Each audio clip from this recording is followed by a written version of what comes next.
सोचिए जरा, भारतीय शेयर बाजार में निवेश का एक बिल्कुल नया दरवाजा खुल रहा है।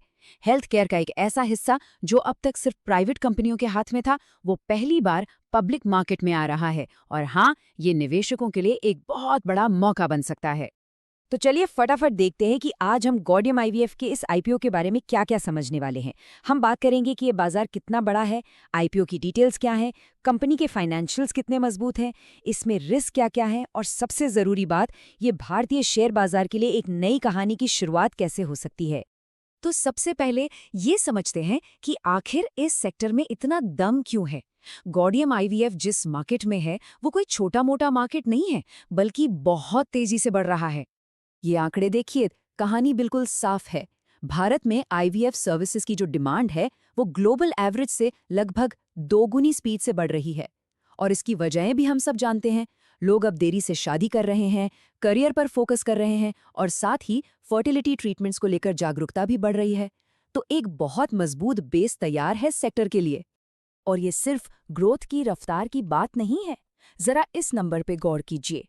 अनुमान ये है कि 2034 तक भारत का आईवीएफ मार्केट $4.5 बिलियन से भी बड़ा हो जाएगा।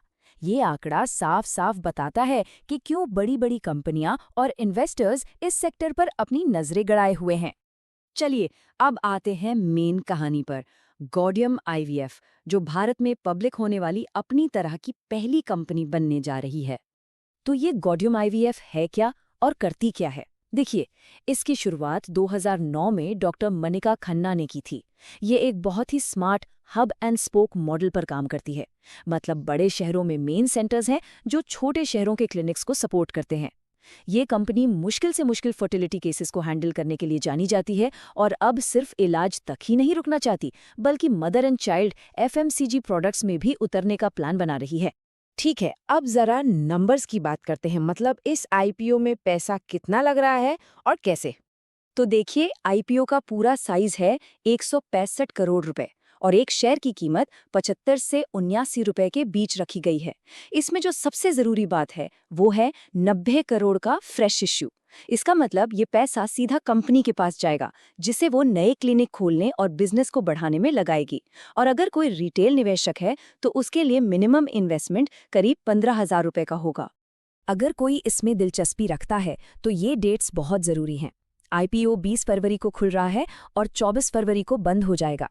शेयर किसे मिलेंगे, ये 25 फरवरी को पता चलेगा और सब कुछ प्लान के मुताबिक रहा तो 27 फरवरी को ये शेयर मार्केट में लिस्ट हो जाएगा। अब सवाल ये है कि ये शेयर्स मिलेंगे किसे किसे।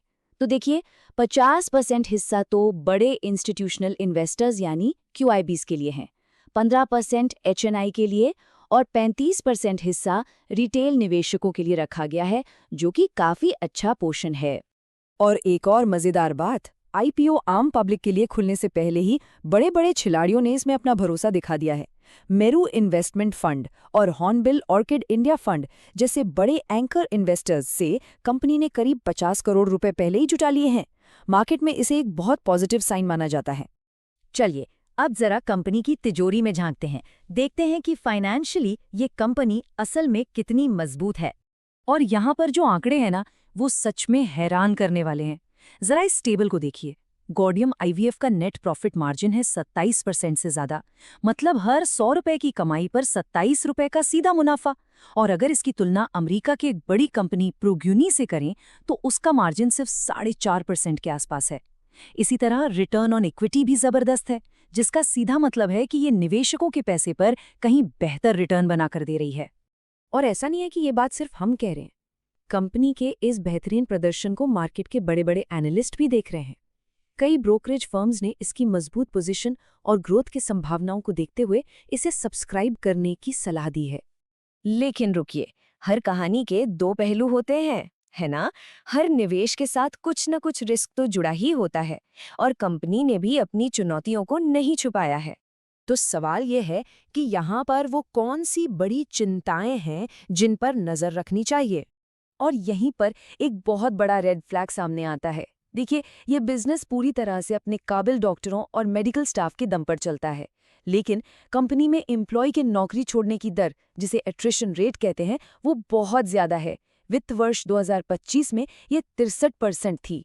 ये एक बहुत बड़ा ऑपरेशनल रिस्क है, क्योंकि अगर अच्छे और अनुभवी लोग लगातार कंपनी छोड़ते रहेंगे तो इसका सीधा असर सर्विस की क्वालिटी और बिजनेस की ग्रोथ पर पड़ सकता है। तो आखिर में इस सबसे क्या समझें? इस आईपीओ को सिर्फ एक कंपनी के नजरिए से नहीं, बल्कि एक बड़ी तस्वीर के तौर पर देखते हैं कि मार्केट के लिए इसके क्या मायने हैं। सच तो ये है कि गॉर्डियम आईवीएफ का आईपीओ सिर्फ एक कंपनी की लिस्टिंग नहीं है, ये पूरे फर्टिलिटी सेक्टर के लिए एक लिटमस टेस्ट की तरह है। इसका प्रदर्शन ही ये तय करेगा कि भविष्य में इस तरह की और स्पेशलाइज्ड हेल्थ केयर कंपनियां शेयर बाजार में आने की हिम्मत करेंगी या नहीं। इसलिए ये आईपीओ भारतीय स्टॉक मार्केट के लिए एक नया बेंचमार्क बना सकता है जिस पर सबकी नजरें टिकी रहें।